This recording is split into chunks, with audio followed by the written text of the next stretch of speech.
Salmo, estoy pensando en los salmos, Proverbios, Apocalipsis 19. Vamos a leer Apocalipsis 19, ya habíamos comentado un poquito la vez pasada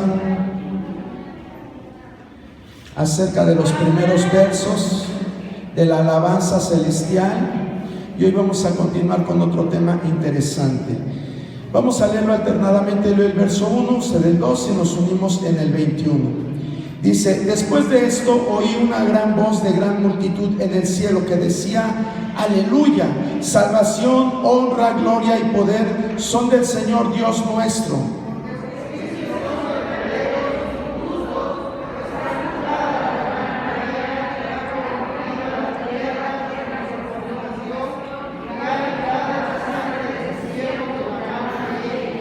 Otra vez dijeron: aleluya, y el humo de ella sube por los siglos de los siglos. Y los 24 ancianos y los 4 serpientes entraron ante ella y adoraron a Dios que estaba sentado en el trono y decían: amén, aleluya. Y salió del trono una voz que decía: alabad a nuestro Dios, todos sus siervos y los que le teméis, así pequeños como grandes.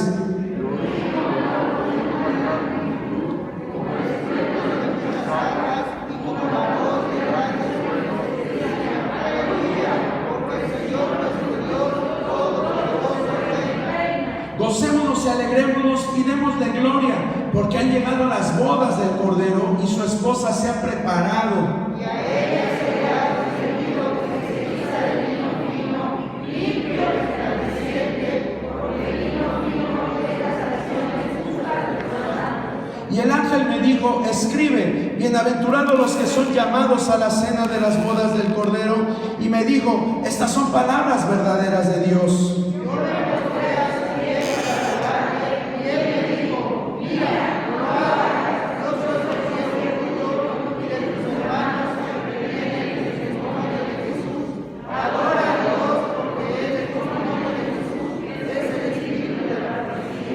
Y entonces vi el cielo abierto, y aquí un caballo blanco, y el que lo montaba se llamaba Fiel y Verdadero, y con justicia juzga y pelea. Sus ojos eran como llama de fuego, y había en su cabeza muchas diademas, y tenía un nombre escrito que ninguno conocía sino él mismo. Estaba vestido de una ropa teñida en sangre, y su nombre es el Verbo de Dios.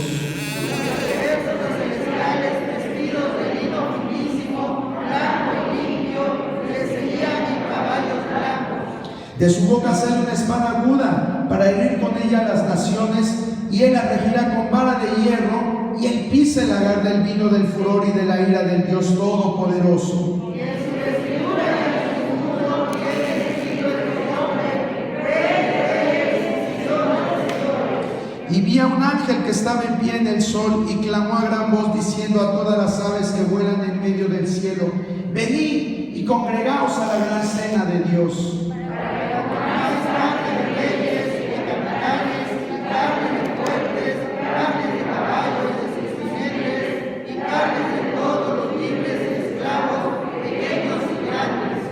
Y vi a la bestia, a los reyes de la tierra y a sus ejércitos reunidos para guerrear contra el que montaba el caballo y contra su ejército. La bestia fue apresada y con ella el falso profeta que había hecho delante de ella señales por las cuales había engañado a los que recibieron la marca de la bestia y que habían adorado a su imagen. Esos dos fueron lanzados uno en el fuego de fuego que arde con azufre. Todos juntos, y los demás fueron muertos con la espada que salía de la boca del que montaba el caballo, y todas las aves se saciaron de las carnes de ellos. Gloria a Dios. Puede sentarse, hermano. Sean todos bienvenidos. Nos da mucho gusto que estén en esta hora para continuar con este tema tan interesante. Bueno, no es un tema, es un libro que trae muchos temas y que hablan de los eventos futuros. Hace 8 días, como ya les mencioné, estábamos viendo la alabanza que hay en el cielo, e hicimos una enseñanza referente a la alabanza, porque esta alabanza que viene en los primeros 7 capítulos es la última que se menciona en el libro de Apocalipsis. No crea que ahí se acabó la alabanza para Dios. O sea, la alabanza dice que va a ser por los siglos de los siglos. Pero en estos versículos que le menciono, ahí son los últimos en los que hay alabanza para Dios, de sus huestes celestiales, de seres creados, de todo. Y por eso es que tomamos un tiempo para ver esto. Yo le decía que había 14 pasajes en el Apocalipsis que nos hablan de esta alabanza que van a dar a Dios todo ser creado. 14 referencias a alabanzas. Alguien me decía, híjole, lo dio usted muy rápido. Le digo, sí, pues ve el video en YouTube, ¿verdad? Y ahí le vas pausando y ahí vas copiando la cita. Claro, si les interesa, ¿verdad? Para que usted sepa en qué capítulos se vio esto de la alabanza. Y hace 8 días íbamos a entrar a un tema también muy interesante, que eran las bodas del Cordero. Sí, que al final de cuentas creo que acabamos todos regañados, ¿verdad? Pero bueno, es porque Dios viene por una iglesia limpia, santa, pura, sin mancha y sin arruga.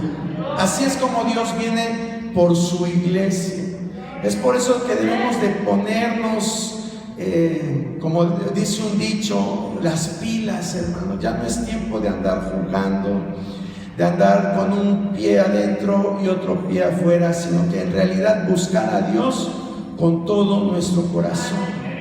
Ya es tiempo, hermano. En verdad, yo estaba viendo hace unos días, no me recuerdo qué día de la semana, que ahora con Rusia ya se están aliando países árabes, y todo esto, de todo esto nos habla la Biblia. Lea usted la batalla del príncipe Gog y de la tierra de Magog, que está descrita en Ezequiel 38.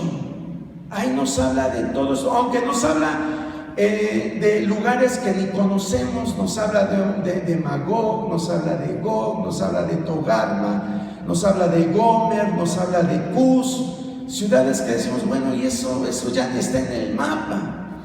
Pero sí siguen estando en el mapa, solo que con otro nombre. Cuando entremos a ver la parte final de este capítulo 19, vamos a ver ahí cómo todo se está preparando para que sucedan los acontecimientos que están en el capítulo 19 al final, que es la última gran batalla que se va a librar en un valle allá en Medio Oriente. Se van a juntar naciones del norte, una confederación del norte, que son los de Gog. Le voy a adelantar un poquito. Gog se refiere a una persona, al príncipe, en este caso al gobernante de la tierra de Magog. Y Magog es la tierra al norte en Asia, es decir, lo que hoy conocemos como Rusia. Eso es Magog. Y se va a levantar un príncipe fuerte, así lo describe la palabra. Yo no le estoy diciendo que sea el que actualmente está aquí gobernando en nuestro tiempo, Vladimir Putin. Pero lo cierto es que Rusia es una nación poderosa. ¿Por qué cree usted que ninguna otra nación ahorita se alía con Ucrania? Porque si se alía una potencia mundial con Ucrania, se va a desatar una guerra tremenda. Va a haber muerte, ahora sí va a ser una guerra mundial prácticamente. Las 2 guerras mundiales que hubo en el siglo pasado, pues realmente no fueron tan mundiales, porque gran parte de América no le entró a la guerra. Sin embargo, hoy sí se desata una guerra mundial. La catástrofe que va a existir va a abarcar a todo nuestro planeta. Entonces, de todo esto nos va a hablar, vamos a desglosar todo esto. De esa última gran batalla se va a unir la Confederación del Norte, se va a unir una Confederación de Oriente. Cuando veíamos acerca de los juicios de Dios, dice que en uno de los juicios se va a secar, ¿qué río? El Éufrates, ¿verdad? Qué bueno que estuvo usted atento a esa clase. Se va a secar el río Éufrates. Dice que para que vengan los reyes de Oriente y se unan en esa batalla. Es decir, vienen del norte, vienen del oriente, se van a levantar naciones del sur, que probablemente son potencias africanas, y todas se van a juntar en el valle de Megiddo o de Armagedón para guerrear contra Dios. Ahí también va a estar la bestia o el anticristo con su confederación de 10 naciones, y va a ser todo eso un catástrofe. Pero ya más adelante vamos a ver qué pasa con todo esto. Pero siga usted las noticias. Bueno, yo sé que usted quizás sepa hasta más que yo acerca de esta guerra entre Rusia y Ucrania, el dominio que quiere extender Rusia, y así va a suceder, hermano. Rusia se va a aliar con diferentes naciones y van a ir a invadir la tierra de Israel. Ahorita no se menciona Israel, ahorita es Ucrania, pero más adelante, cuando cobre más fuerza y si se unifica lo que antes se llamaba la Unión de Repúblicas Socialistas Soviéticas, no va a haber nadie quien pare a esa unión. Pero bueno, para cuando eso suceda, yo espero que la iglesia de Jesucristo ya no esté aquí. Esperemos esperamos más bien, no esperemos, sino esperamos que cuando todos esos eventos sucedan, la iglesia haya sido llevada a los cielos, en lo que usted y yo conocemos como la doctrina del arrebatamiento. Hay mucha gente, incluso dentro del pueblo de Dios, dentro de los mismos cristianos, que dicen que eso es una completa falacia, que es una doctrina errónea, la doctrina del arrebatamiento, porque dicen que literalmente la palabra arrebatamiento o rapto no está en la Biblia. Pero nosotros sabemos que hay doctrinas que no está literalmente el nombre en la Biblia y sabemos que existen, como por ejemplo la Trinidad. La Trinidad, usted póngase a buscar desde Génesis hasta Apocalipsis y se va a enterar usted de que la palabra Trinidad no existe, no está dentro de las palabras que se usan en la Biblia. Sin embargo, sabemos que existe un Dios Padre, un Dios Hijo y un Dios Espíritu Santo. Lo mismo sucede con esta doctrina del arrebatamiento. Dice la palabra de Dios en las epístolas de Tesalonicenses que Dios no nos puso para ira. Dios no nos puso para ira. Y nosotros podemos ver a lo largo de la historia bíblica que siempre Dios guardó a su remanente fiel. Dios siempre guardó al remanente fiel. Dios libró a Noé del diluvio juntamente con toda su familia. Dios libró a Lot y a su mujer y a sus hijas y a sus yernos del juicio que vino sobre Sodoma y Gomorra. Dios también libró al pueblo de Israel cuando vinieron las plagas sobre Egipto. Dice la palabra que ellos estaban en la tierra de Gosén y ahí no hubo ninguna consecuencia por las plagas que Dios envió contra Egipto. Entonces tenemos muchos ejemplos de cómo Dios guarda y preserva a su remanente fiel. Pero tenemos que ser fieles, hermano. Tenemos que ser fieles. La iglesia que va a ser como las que están en el libro de Apocalipsis, en los primeros capítulos, acuérdense que la última que se menciona, la iglesia de la Odisea, esa es una iglesia tibia. Y dice la palabra que a esa Dios la va a vomitar de su boca. Porque Dios no le gusta a la gente tibia. O eres frío o eres caliente, pero tibio no acepta Dios. Y no creas que por ser frío te vas a ir con Dios, ¿sí? Dios quiere que seamos calientes en el espíritu, ¿sí? Que nuestra alma esté fervorosa, esperando su venida.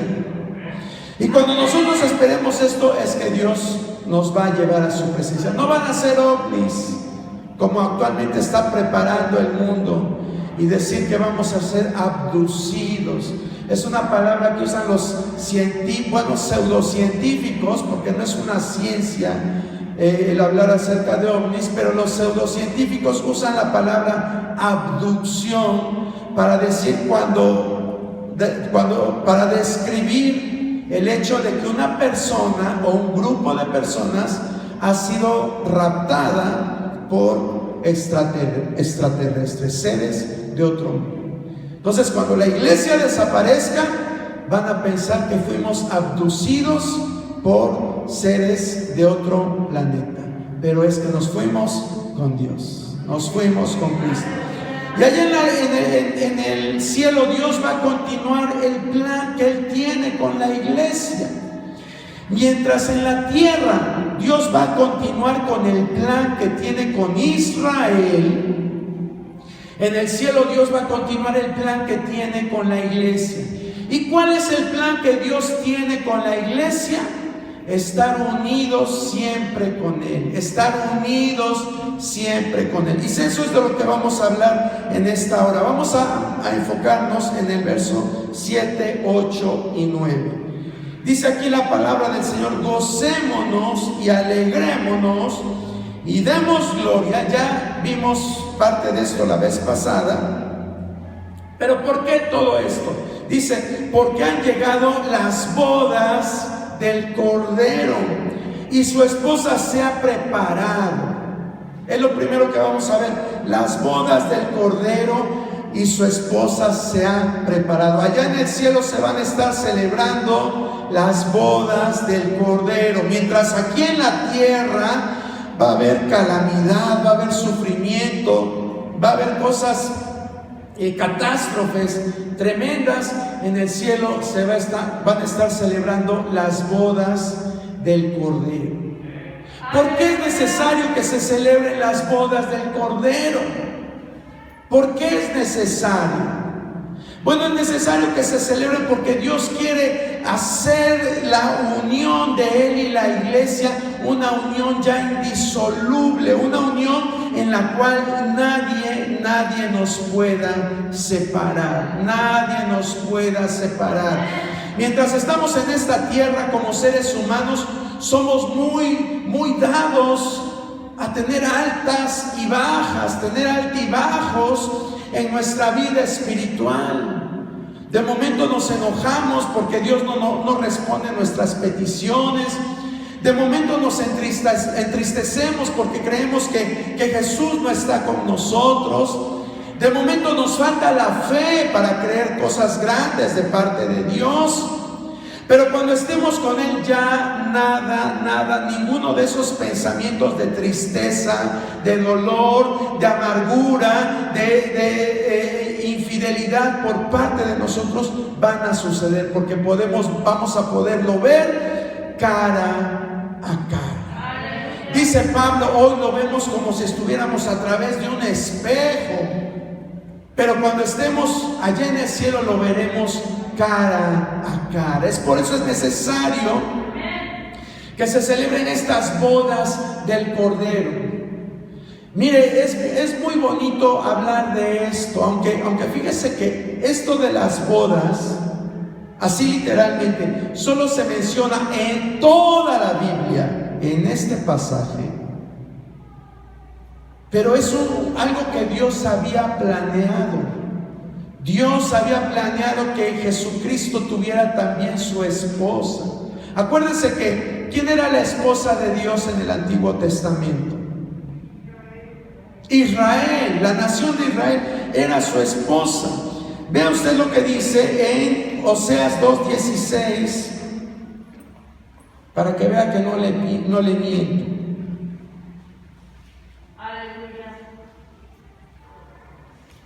Oseas 2:16. En aquel tiempo, dice Jehová, me llamarás Isi y nunca más me llamarás Baal. A ver, adelante, hermana. Porque quitaré de su boca los nombres de los Baales y nunca más se mencionarán sus nombres. Gracias. Mire, aquí no se menciona directamente este nombre que es esposo y esposa, pero Dios está refiriendo a la nación de Israel cuando fue infiel. Dios le dijo, o sea, te vas a casar con una mujer y esa mujer va a fornicar, va a tener hijos de fornicación. Dice, pero tú la vas a amar. Y lo que estaba representando con eso Dios era el amor que Él le tenía a Israel. Así como Él le dijo, te vas a casar, Dios estaba casado también con la nación de Israel. Pero Israel era una nación rebelde, dura, que no entendía. Nunca dejó de ser así. A ver, otra cita, espero que esta sí traiga. Isaías 54:6. Isaías 54:6.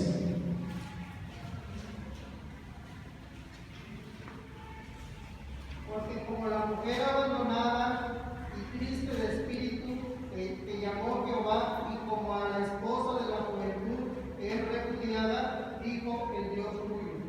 Aquí ya es más específico. Gracias, hermana Clara. ¿Verdad? Aquí ya está hablando de una mujer que es repudiada, pero Dios la llama, ¿sí?, como una esposa. Entonces, y así hay más pasajes. Hay uno en Jeremías 31:32, en Isaías 62:25, en Ezequiel 16, del 7 al 14. Todas esas citas nos hablan de cómo Dios veía a la nación de Israel. Pero fue una nación rebelde. Sin embargo, en el Nuevo Testamento, cuando Cristo viene, Él también viene por una esposa fiel. Nosotros podemos ver ahora en Cristo esta unión. 2 de Corintios 11:2. ¿Qué dice 2 de Corintios 11:2? Porque os celo con celo de Dios, pues os he desposado con un solo esposo, para presentaros como una virgen pura a Cristo. Gracias, hermana Clara. Aquí Pablo le está diciendo a la iglesia, los he desposado. Le está diciendo Pablo a la iglesia, dice, los he desposado para presentarlos como una virgen pura a Cristo. ¿Y qué es desposar? ¿Qué es desposar? Escuchamos esta. Yo antes en mi ignorancia decía, pues desposar es algo así como divorciar, ¿no? Porque esposar es casarte, pero desposar pues debe ser como divorciarte. Pero en mi ignorancia bruta, después la palabra me corrigió y ya ven que desposar no se refiere a divorciarnos, ¿verdad? Sino es el desposar, es el compromiso que se hacía en los pueblos orientales. Es lo que hoy nosotros en nuestra cultura hacemos cuando un joven va a la casa de la novia y le entrega un anillo de compromiso. Eso significa, ese anillo de compromiso significa que esa joven ya está apartada para ese varón. Y que la unión va en serio, que la unión va en serio. Hoy en nuestro tiempo pues se disuelven, ¿verdad? Muchas veces, incluso ya estando en el altar, ya a la mera hora se arrepienten. Pero en los tiempos bíblicos no era así. De hecho, desde pequeños arreglaban los matrimonios. Hoy es algo que diríamos, es algo contra los derechos humanos, ¿verdad?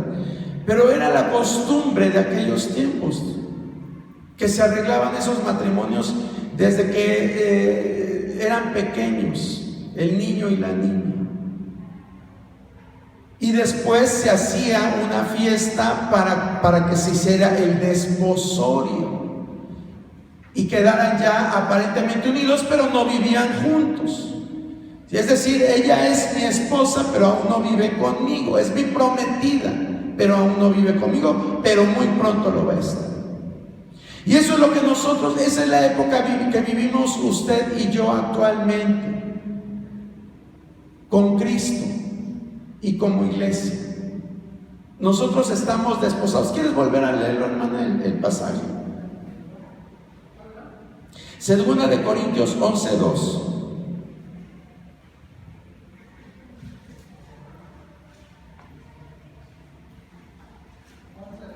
11:2, ajá.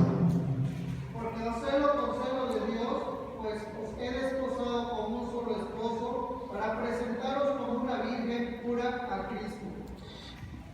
He desposado, fíjese, gracias hermana, claro. Entonces ese era lo primero que se hacía en las bodas judías. Se desposaba al novio y la novia, se comprometían y ya ese compromiso ya era indisoluble. Y como le decía, actualmente usted y yo estamos en esta etapa con Jesucristo. Estamos desposados como iglesia, pero aún no le vemos, no estamos con Él cara a cara. Dice la palabra de Dios en Efesios que Él nos puso las arras del Espíritu. Cuando hay una boda, dentro de los accesorios que se entregan a los novios, ¿verdad? Están los anillos, la Biblia, el ramo, ¿qué más se entrega? Bueno, todo lo que usted quizás ya se le olvidó, ¿verdad? Ese compromiso ya se le olvidó. Pero también se entregan las arras. Las arras en nuestra cultura pues son unas moneditas del material que sea, que representan la provisión que el hombre va a hacerle a la mujer, que la va a sustentar, que la va a amar, que va a proveer. Eso significan esas moneditas, ¿sí? En la Biblia, las arras eran una argolla, ¿sí? Eran una argolla. Arra viene de la palabra arrabón, y arrabón era una argolla, ¿sí? Dice la palabra en Efesios que Él nos puso las arras del Espíritu, con las cuales nosotros estamos sellados. Las arras del Espíritu, es decir, traemos actualmente el anillo de compromiso. Usted no lo ve, hermano, pero Dios está comprometido. Usted quizás ni sabe que está usted comprometido o comprometida, pero estamos comprometidos con Cristo. Y Él un día va a venir para que se celebren las bodas del Cordero. Va a venir un día para que se celebren esas bodas. Porque esa es la segunda fase. La primera es el desposorio. Después vienen las bodas, en las que viene el novio con unos amigos, viene a la casa de la novia para celebrar esa boda. Vienen para celebrar esa boda. Y después se van a lo que se le llama la cena o el banquete de bodas. Y así va a suceder. Ese es el programa que Cristo tiene con la iglesia. Vuelvo a repetir, no es el mismo programa que Dios tiene con Israel. Israel va a estar sufriendo. Dice Jeremías, va a ser el tiempo de angustia de Jacob, haciendo alusión que Jacob fue el patriarca de las 12 tribus y por eso también se le llama la nación de Jacob. Pero entonces va a estar allá celebrándose las bodas del Cordero. Dice en Apocalipsis: gocémonos y alegrémonos y démosle gloria, porque han llegado las bodas del Cordero y su esposa se ha preparado. ¿Cómo nos vamos a preparar para esas bodas, hermano? Cuando una novia se va a casar, híjole, hermano, yo soy muy enfático cuando vienen y me dicen nos vamos a casar. Sí, le digo, pero checa bien la hora en que van a llegar al templo, porque luego nos dicen a tal hora y van llegando como una hora después, que porque se fue a poner no sé qué cosa, que se fue a no sé dónde, que fue a que le embellecieran, ¿verdad? Y ahí está uno esperando a la novia. Entonces, bueno, no es mal comentario. Vuelvo a repetir, esto ha sucedido en casi todas las bodas. Ya las últimas creo que no tanto, ¿verdad? Pero antes era así. Yo me acuerdo que cuando estaba el pastor, nuestro hermano David, eran tiempos de alabanza larguísimos, porque no llegaba la novia y el novio ya desesperado salía, se metía. No había celulares, ¿verdad? Hoy le mandas un mensaje y pues te dice, vengo por Puebla porque me fui a arreglar hasta México. Entonces no se podían comunicar y se desesperaba el novio y más el pastor, más se desesperaba el pastor. Pero, ¿por qué se tardaba en llegar? Pues porque se estaba arreglando. Dice aquí, y su esposa se ha preparado. ¿Cómo usted y yo nos vamos a preparar? ¿Cómo usted y yo nos vamos a preparar? Leyendo la palabra, orando la palabra, esperando que Cristo venga. Dios quiere que la iglesia esté esperando su venida. ¿Qué dijo hermana Clara? Viviendo la palabra de Dios, exactamente. No ser oidores, sino hacedores de la palabra. No ser oidores, sino hacedores de la palabra. Dios quiere que de esa forma nos preparemos. No se trata de que te vayas a recortar la ceja, a emperifollar el pelo, no se trata de eso, sino que nosotros debemos estar preparados con esto. Y lo dice más adelante, dice, y a ella se le ha concedido que se vista de lino fino. Dios mismo le va a dar la indumentaria. Dice, va a ser vestida con lino fino, limpio y resplandeciente. Dice, porque el lino fino es las acciones justas de los santos. El lino fino son las acciones justas de los santos. ¿Cuán importantes las buenas acciones, hermano? ¿Cuán importante es que usted y yo practiquemos las buenas obras? Como en otras ocasiones les hemos dicho, no vamos a ser salvos por obras, somos salvos por fe. Pero nuestra fe nos tiene que llevar a obrar buenas acciones. Si nosotros vivimos ensimismados en nosotros, en nuestra familia, en bienestar solamente para mí, no vamos a ser del agrado de Dios. Y esto, hermano, a veces digo, híjole, creo que creemos que lo que viene en la palabra son así como que unos cuentos de Disney, como que son fábulas, como que muchas veces no nos cabe en la cabeza todo esto. Pero Dios dice que vamos a ser juzgados, bueno, no juzgados, porque dice que los que estamos en Cristo no hay condenación, pero Él va a juzgar nuestras obras. Vuelvo a repetirle, las bodas del Cordero van a suceder en el cielo. Dios va a llevarse a la novia para poder celebrar esta unión matrimonial. Es decir, simplemente va a ser el estar cara a cara, disfrutar de la presencia de Dios y Él de nosotros. Pero para que esto suceda, tiene antes que venir otro evento.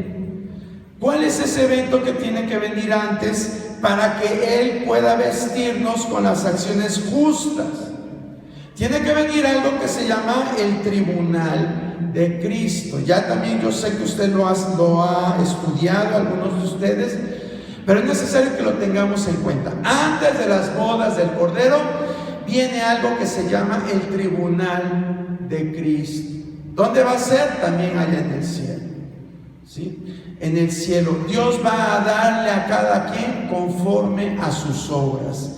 A ver, a alguien que me ayude con 3 citas. Segunda de Corintios 5:10 Romanos 14:10 y 1 Corintios 3:11 al 15. Segunda de Corintios 5:10.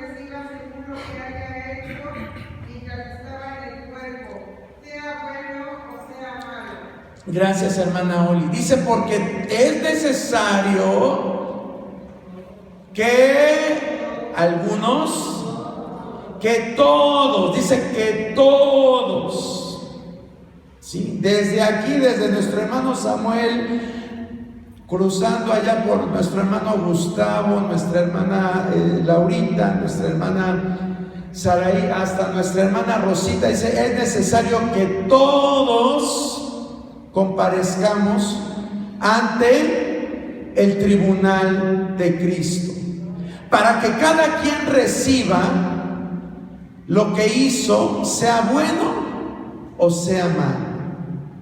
Cada quien va a recibir conforme a lo que hizo, sea bueno o sea malo. Es decir, si tú eres una persona que lastimaste a alguien, a lo mejor cuando eras joven y no estabas bien firme en los caminos de Dios y te gustaba jugar con las señoritas o con los jovencitos y te gustaba que ellos te siguieran o ellas te siguieran y les lastimaba su corazón, ¿verdad? Y pasó el tiempo, te volviste una buena cristiana, te bautizaste, de todo eso tenemos que dar cuentas, de lo que hicimos bien y de lo que hicimos mal. Quizás aquí eras la persona más participativa, estabas en el grupo de alabanza, pero a lo mejor siempre tuviste rencores con tus padres o con algún familiar. Y si no solucionas eso, bueno, no pierdes tu salvación, estás firme y a lo mejor ya ni te acuerdas de eso, o lo tomabas como algo tan común en tu vida. Pero son cosas de las cuales también tenemos que dar cuentas a Dios. Por eso dice que de lo bueno o de lo malo, ¿sí? De todo.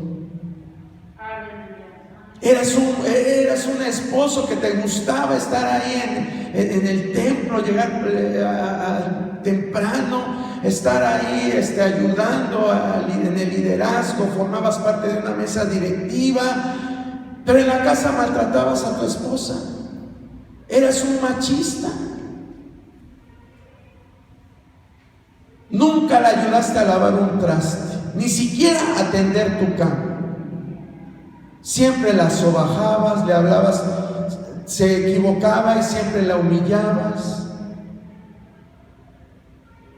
De todo eso tenemos que dar cuenta, hermano, de todo. La mala administración que haces del dinero, de todo eso tenemos que dar cuenta.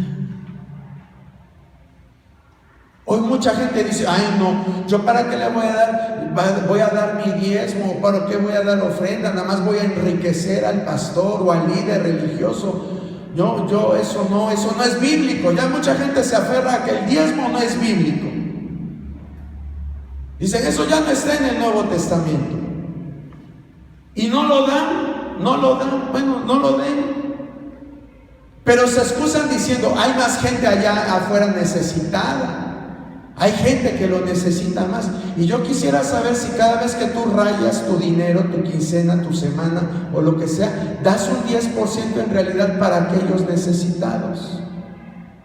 Yo lo quisiera saber si en verdad estás dando tu diezmo o más del diezmo. Porque es verdad que en el Nuevo Testamento ya casi no se menciona el diezmo. Pero la palabra de Dios nos dice que conforme a lo que tú ganaste, des. Y que Dios ama al dador alegre. Es decir, que si tú das más, Dios te va a bendecir más.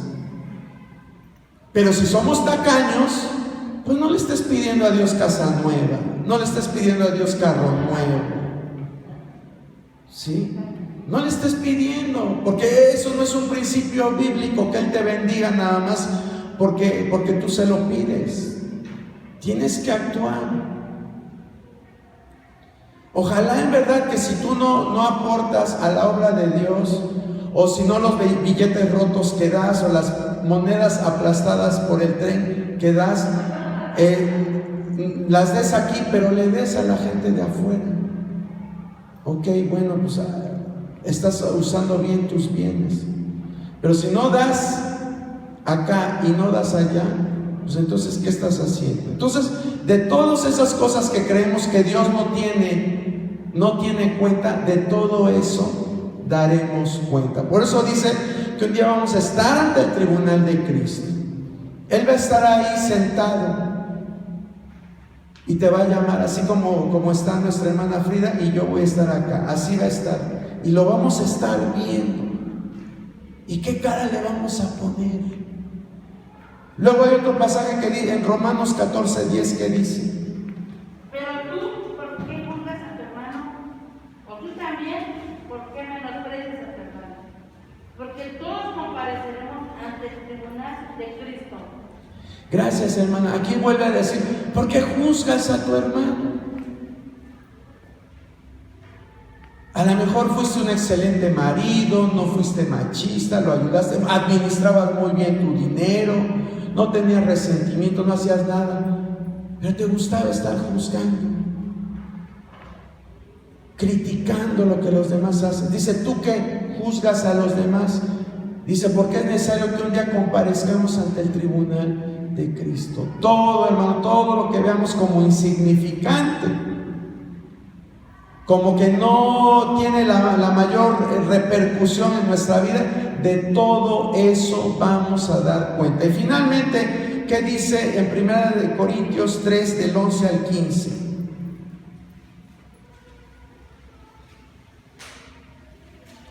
Primera de Corintios 3, del 11 al 15.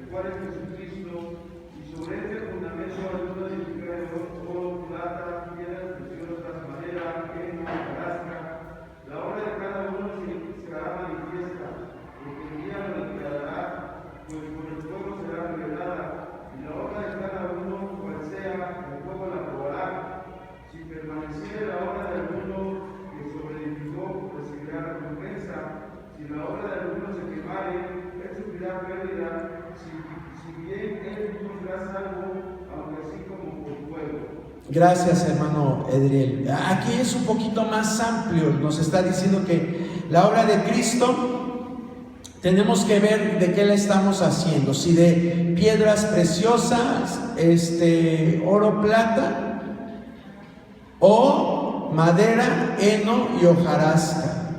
¿Sí? Son dos grupos de materiales: piedras preciosas, oro y plata. A ver, ayúdenme.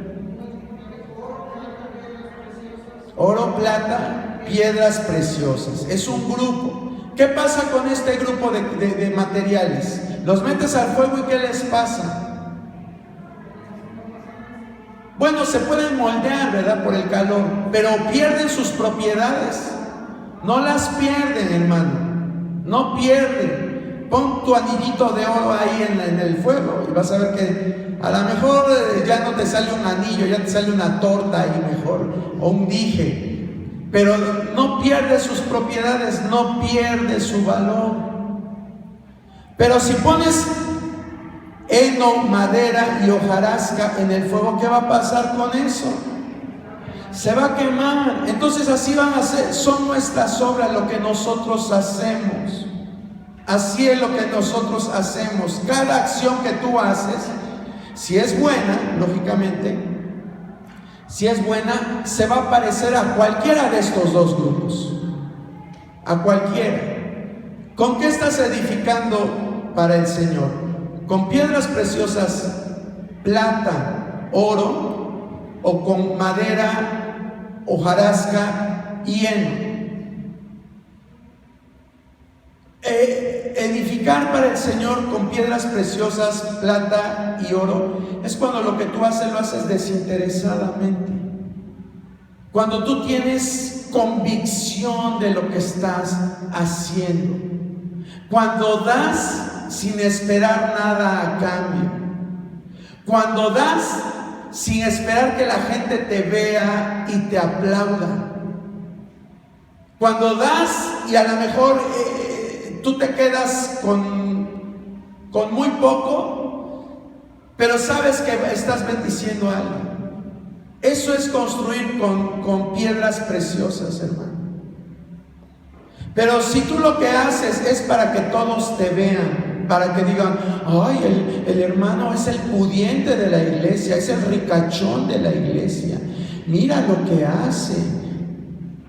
Y aunque tú hagas miles de cosas, si lo haces para que los demás lo vean, simplemente estás construyendo con madera, con heno y hojarasca. Si lo haces para que saques beneficio de ahí, dices, ay, voy a ayudar a tal hermano, voy a ayudarle al pastor, porque necesito que case a mi hija que está en adulterio, o cualquier otra cosa. Es decir, cuando buscas un provecho por la acción que tú estás tomando, estás construyendo así. O sea, los dos grupos son buenas acciones, pero no los dos grupos son aprobados por Dios, ¿sí? Entonces es necesario que cada vez que estemos haciendo algo, evaluemos por qué lo estoy haciendo. Yo quiero estar en el grupo de alabanza. ¿Por qué quiero estar en el grupo de alabanza? Para que todos te vean, que tocas bien bonito, que cantas bien bonito. O quiero estar en la enseñanza, porque yo soy buenísimo para enseñar y los que están son, ay, hasta me duermen. O sea, esa no es una actitud buena delante de Dios.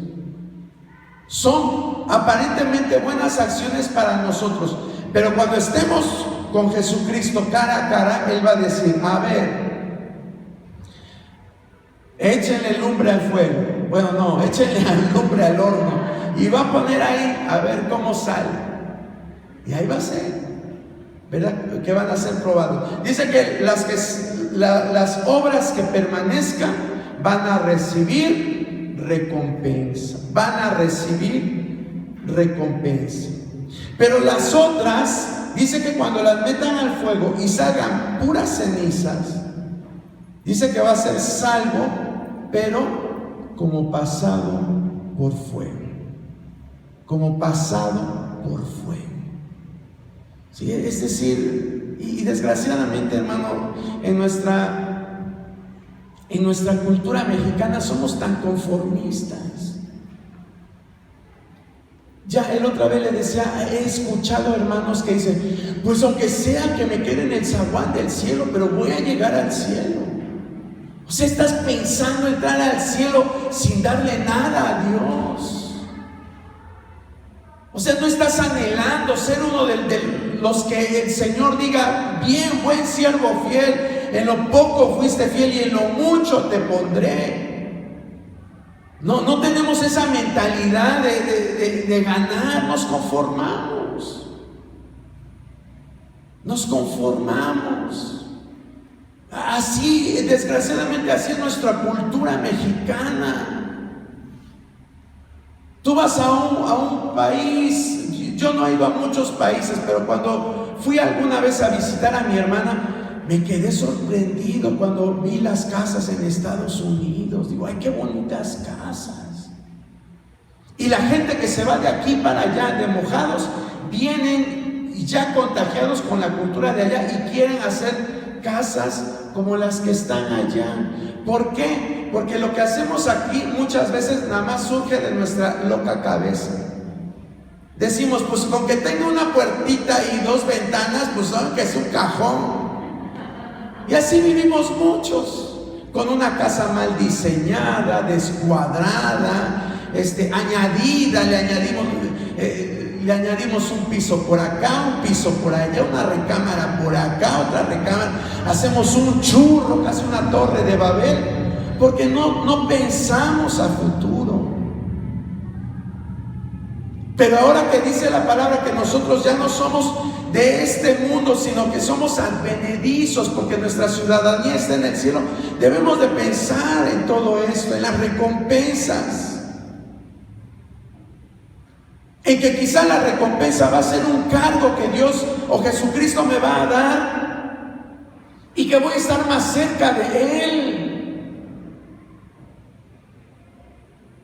Fíjese que los servidores públicos, un regidor y una persona que limpia las calles, dos trabajos muy honrosos, pero no gozan de la misma presencia del alcalde. ¿Quién está más cerca del alcalde? El regidor. O sea, los dos están trabajando en el municipio, pero ¿quién goza de los beneficios de la presencia del alcalde? Pues el regidor. ¿Por qué? Porque quizás hizo más méritos, estudió una carrera, es más bueno en lo que hace o más diestro en lo que hace. Aquel que limpia, bueno, quizás no pudo estudiar, tuvo que machetearle desde chavito y está en la calle y él está recibiendo un beneficio, pero está en la calle. Yo pienso que así va a ser cuando el Señor entregue recompensa. Por eso dice que es como pasado por fuego. O sea, vas a estar en el reino de Dios, pero allá, refundido como aquel que no tuvo ambiciones, como aquel que no le interesó hacer buenas acciones. Dice aquí la palabra del Señor que el lino fino y resplandeciente son las acciones justas de los santos. Dice, y ella se le ha concedido ser vista de lino fino, limpio y resplandeciente, porque el lino fino es las acciones justas de los santos. Yo creo que los mexicanos vamos, cuando estén todas las iglesias de todo el mundo, los mexicanos vamos a agarrar, ¿verdad? Solamente representando un poco de lino fino de los gringos, un poco de lino fino de los europeos, y decirme, tápame manito, porque yo ando encuerado. ¿Y por qué andas encuerado? Pues porque no hice buenas acciones. Yo quería que todos me dieran a mí. Siempre me gustaba andar dando lástima para que me dieran. Pero nunca me gustó dar. El principio bíblico que dice la palabra, es mejor dar que recibir. Ese es un principio bíblico, no es un dicho común, es un principio bíblico. Es mejor dar que recibir. Nos lo pasamos de largo. Decimos, eso no es para mí, pero todo va a tener sus consecuencias. Yo creo que México entraría desnudo, salvo por algunos, ¿verdad? Pero entraríamos desnudos. Porque si bien hacemos de repente buenas acciones, pero no nos los ponemos como un estilo de vida. Hoy quiero salir a hacer buenas acciones. De 7 días que tiene la semana, hoy quiero dedicar 4 para hacer buenas acciones. Así como me voy al mercado, me voy a la plaza, me voy a los comercios, así quiero salir y bendecir a alguien. Y a la hora de bendecirlo, le voy a decir, sabes que no soy yo. Cristo me manda a hacer esto por ti porque te ama. Y entonces no va a importar que no te sepas citas de la Biblia, no va a importar que no sepas evangelizar. La gente solita va a venir a las plantas de Cristo. Eso es lo que debemos de hacer. Ambicionar. Nosotros vemos la palabra ambición como algo malo, ¿verdad? Decimos, es que los cristianos no debemos de ambicionar. Pero claro que debemos de ambicionar. ¿Quién dice que no? Hay pasajes en la Biblia que nos hablan de esto. Si usted quiere buscar en Isaías 54:2, ¿qué nos dice? Isaías 54:2, ¿qué nos dice?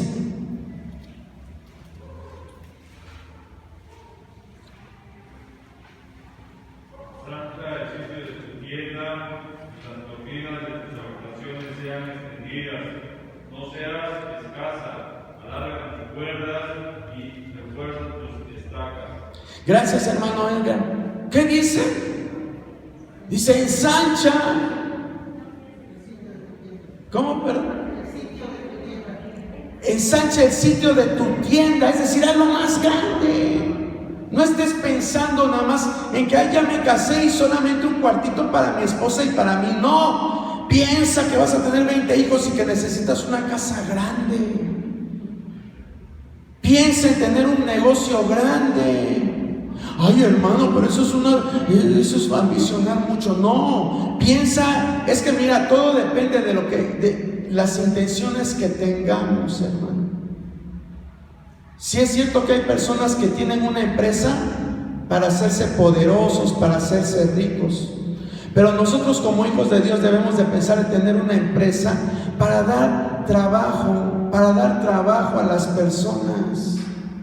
Si tú le das trabajo a 20 hombres, quizás 20 hombres casados, vas a poder sustentar 20 hogares. Entonces pídele a Dios. Había un hombre que le pidió a Dios, dice, y Dios se lo concedió. ¿Qué dice? Primero de Crónicas 4:10.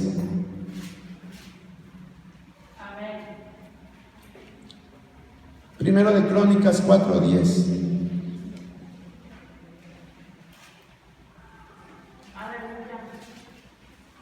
Apúrenle que ya nos vamos.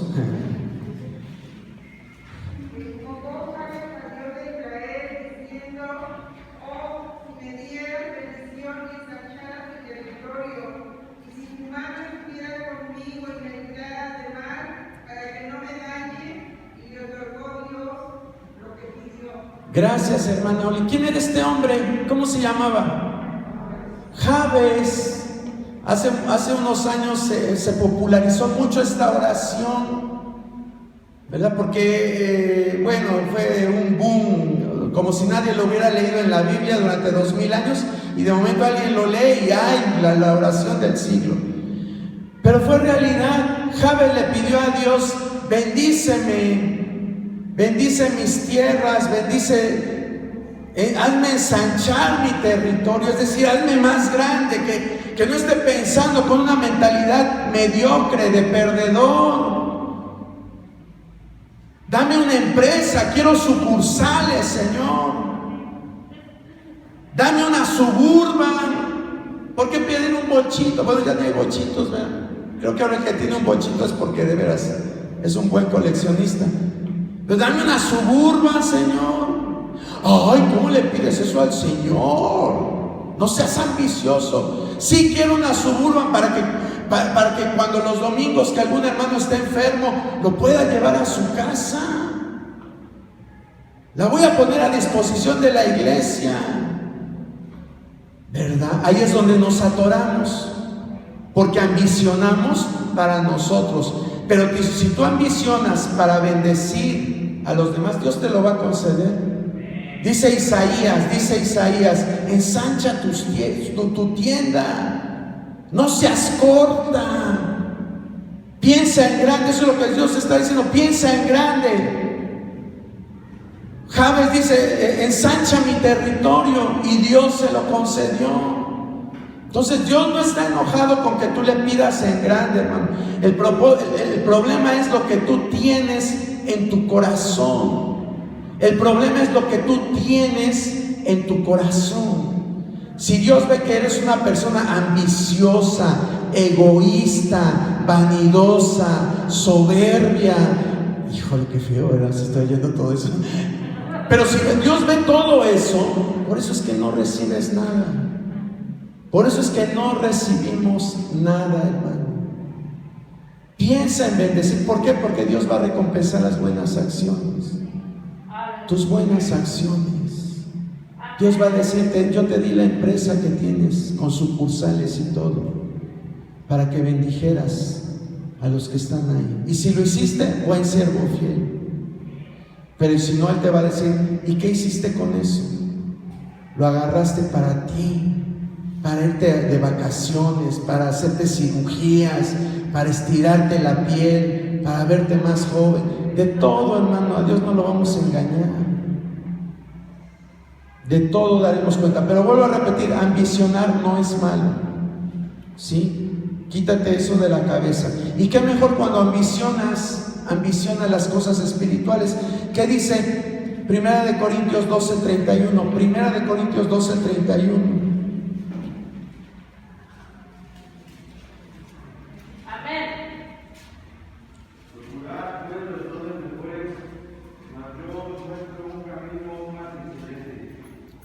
Gracias, hermano Edriel. Dice, procurad pues los peores dones, o hay los que tú me quieras dar, Señor. Aquí Dios te está diciendo, procura los mejores dones. Hoy Dios, yo quiero un don de sanidad para ir a los hospitales y que la gente sea sanada, que vea tu poder, que glorifiquen tu nombre. Pero si tú dices, yo quiero don de sanidades para salir en las primeras planas, para que la gente me alabe, para que me inviten a predicar en todas partes y digan, ay, ahí viene el hermano sanador, por eso es que no recibimos nada. Pero si tú lo haces realmente con el deseo de ayudar, de que Dios sea glorificado, Dios lo va a hacer. Pero algunos ni siquiera sabemos qué son los dones. ¿Por qué? Porque no nos interesa. Ay, Señor, con que sea salvo me conformo, ¿verdad? Y como ahí dice, pero dice el mismo versículo, dice, pero yo les muestro un camino más excelente. Dice, ay, no, o sea, mejor el amor, ¿sí? Decimos, ay, mejor el amor. ¿Para qué quiero sanidades? ¿Para qué quiero hablar en lenguas? Voy a ser como un címbalo que retiñe y como dice ahí Corintios mismo, ¿verdad? Eso no, eso para qué, mejor el amor. El chiste es que ni amas como Dios quiere que amemos. Ni a tu esposa ni a tu esposo lo amas como deberías de amar. Porque seguido estás peleando con él porque te encelas, porque eres tóxico, porque eres tóxica. Es decir, ni una cosa ni la otra. Ni anhelas los dones ni produces amor. Los dones en sí te hacen producir amor, hermano. Cuando tuve en la carrera, perdón, ya me pasé mucho, pero perdóneme. Cuando estamos en la carrera que Dios nos permitió estudiar y vemos cómo un niño es sanado, da satisfacción, te hace sentirte útil. Ese es el propósito de los dones. Y esa utilidad te hace amar a los demás. Es decir, los dones te van a llevar al amor. Tú vas a ejercitar los dones por amor, cuando son bien empleados. No es que Dios diga, mejor procura amar en lugar de los dones. No, porque pues entonces ¿para qué Dios dio los dones? Sino que los dones y el amor se complementan, pero hay que desearlos, hermano. Desee los dones. Deseemos los dones. Un día vamos a hablar de esos dones. Es necesario que haya dones. Es necesario, hermano, que Dios nos dé un mensaje a través de alguien, que Dios le dé don de profecía, que alguien tenga discernimiento de espíritu, para que si tú traes a una persona que viene con angustia, que viene con ansiedad, y a lo mejor es un demonio que le está atormentando, el hermano que tiene don de discernimiento venga y ora por ella y esos demonios se vayan. Que una persona que tiene un dolor, una dolencia que se le está provocando un demonio, también se vaya esa dolencia. Eso es una iglesia poderosa. Eso es lo que necesitamos, hermano. Pedirle a Dios estos dones. Ambicionemos los dones, hermano, porque la misma palabra nos lleva a esto. Póngase en pie. Vamos a dar gracias en esta hora. Señor, te damos gracias en esta hora por la oportunidad que nos has dado de meditar en tu palabra. Te pedimos que reflexionemos